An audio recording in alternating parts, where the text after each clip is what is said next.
নমস্কার, আমি স্নেহা। গৃহিণীর রান্নাবাটিতে আপনাদের সকলকে স্বাগত জানাই। আজকের পরিবেশন পাঁচমিশালি সবজি। পদটি তৈরির জন্য প্রথমে কড়াইতে তেল গরম করতে দিয়ে দিয়েছি এবং দিয়ে দিচ্ছি ফোড়নের জন্য গোটা জিরে। তারপর দিয়ে দিচ্ছি দুটো টুকরো করে কাটা তেজপাতা এবং একটা শুকনো লঙ্কা দিচ্ছি। এবার 5 ফোড়ন দিয়ে দিলাম। আদা কুচিটা দিয়ে ভালো মতো নেড়ে চেড়ে নিতে হবে। আমি ব্যবহার করছি আলু, কুমড়ো, গাজর, কাঁকরোল, টমেটো আর বিট। আদার কাঁচা ভাবটা মরে এলে দিয়ে দিচ্ছি সবজিগুলো: কাঁকরোল, গাজর, কুমড়ো, বিট এবং আলু আর টমেটো। সবজিগুলোকে ভালো মতো নেড়ে চেড়ে নিতে হবে। তরকারিটা দেখতে যতটাই কালারফুল ততটাই উপকারী। আমাদের এখন আর তেমনভাবে সবজি খাওয়া হয় না, তবে এই তরকারিটা আপনারা ট্রাই করে দেখতে পারেন, আশা করি ভালো লাগবে। এবার খানিকক্ষণ নেড়ে চেড়ে ঢাকা দিয়ে দেব 2 মিনিটের জন্য।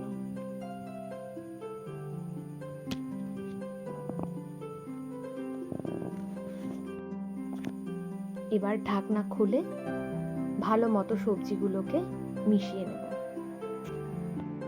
সবজিগুলোকে হালকা লাল হওয়া পর্যন্ত ভাজতে হবে।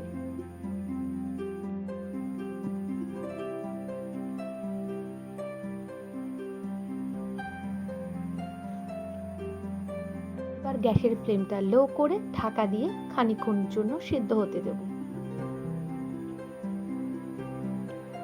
এবার সবজির কালার দেখলেই বোঝা যাচ্ছে যে ভাজার সাথে সাথে খানিকটা সিদ্ধও হয়ে গেছে। এবার সবজিগুলো ভালো করে নেড়ে চেড়ে আমাদের মশলা দিতে হবে। মশলার জন্য প্রথমেই দিয়ে দিচ্ছি হলুদ গুঁড়ো। সবজিটা আর একটু ভাজার প্রয়োজন আছে বলে মনে হলো, তাই জিরের গুঁড়োটা একটু পরে অ্যাড করছি এবং গ্যাসের ফ্লেমটা একটু হালকা করে দিলাম। এবার জিরের গুঁড়োটা দিয়ে দিলাম। সবজিটাকে ভালো মতো মিশিয়ে নিতে হবে মশলার সাথে। মশলাগুলো ভালো করে ভাজা হয়ে গেলে দিয়ে দেব নুন। নুনটা লাস্টে দেওয়ার কারণ, এখানে অনেক রকমের সবজি আছে, সবজিগুলো নুন দিয়ে দিলে জল ছেড়ে দেবে, যেমন টমেটো, এবং নেতিয়ে যাবে, সেই একটা ক্রাঞ্চি ব্যাপারটা থাকবে না। তো এই জন্য নুনটা একটু পরে অ্যাড করলাম।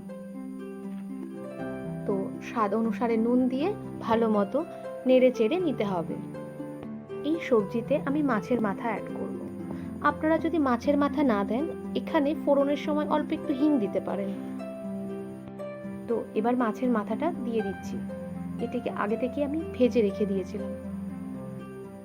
এবার কাঁচা লঙ্কা, অল্প একটু কাশ্মীরি রেড চিলি পাউডার দিয়ে ভালো মতো মিশিয়ে নিতে হবে এবং প্রয়োজন অনুসারে গরম জল দিয়ে দিতে হবে। রান্নায় উষ্ণ গরম জল ব্যবহার করলে ঠান্ডা জলের তুলনায় রান্নার স্বাদ বাড়ে। এবার ভালো করে নেড়ে চেড়ে নিলাম।